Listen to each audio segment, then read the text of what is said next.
इहो वार तो बख्तावर ऐं भागुल जी लोई मथा कयो आहे। बहादुर खान, वडेरो ऐं रईस थियण आसान कम आहे, पर हिकु इंसान थियण वॾी ॻाल्हि आहे।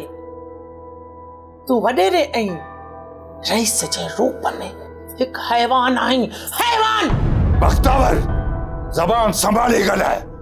तूं मुंहिंजो नंग आई नंग, न त ज़बान काकड़े को छिके कढंदुसि। चुप!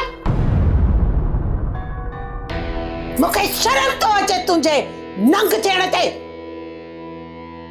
मूं त मोहब्बत जा गुल छटण ते चाहिया, पर तो उन्हनि खे पंहिंजे हिननि पेरनि सां ची भाटे छॾियो।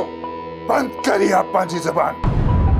ॼाणी नथी त बहादुर खान सां थी ॻाल्हाई। हा, बहादुर खान मां सभु ॼाणा थी मां। तूं इंसान न जानवर आहीं। तूं हिकु मिस्कीननि ग़रीबनि ऐं अबोझ माण्हुनि जे मथां ज़ुल्म तो करीं। बख्तावर! बहादुर खान, इंसान त इंसान जे ज़िंदगियुनि खे सुधारे छॾींदो आहे, पर तूं त इंसाननि जे ज़िंदगियुनि खे तबाह ऐं बर्बाद करे तो छॾीं। पर ख़ैर घुर बागल जे सिर जो यादि रखजांइ, जेकॾहिं उनखे कुझु थियो न त तूं बि न बचंदे, तूं बि तबाह ऐं बर्बाद थी वेंदे। बकवास बंदि कर, न त मुंडी खां वठी बाटो ई हिकु ॾींदोसि। बख्तावर जी चोटी रेशम जी चोटी न आहे जेके तूं हीअं वेड़े छॾींदे। मुंहिंजो ख़ानदान तलवारनि सां विढ़ंदो आयो आहे ऐं विढ़ंदो रहंदो आहे। उन्हनि जे तलवारनि ऐं उन्हनि जे वार खां तूं कॾहिं कोन बचंदे, यादि रखजांइ।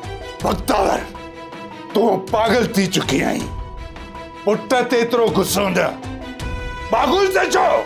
तूं पंहिंजे पुट खे इंसाननि जी न जानवरनि जी ज़िंदगी ॾिनी।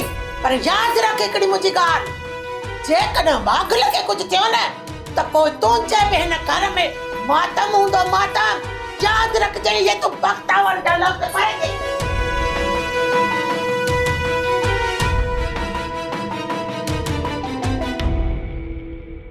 ड्रामा सीरियल बागुल तमाम एपिसोड ॾिसो हाणे HD क्वालिटी में। विजिट कयो असांजो YouTube channel Sindh TV HD drama.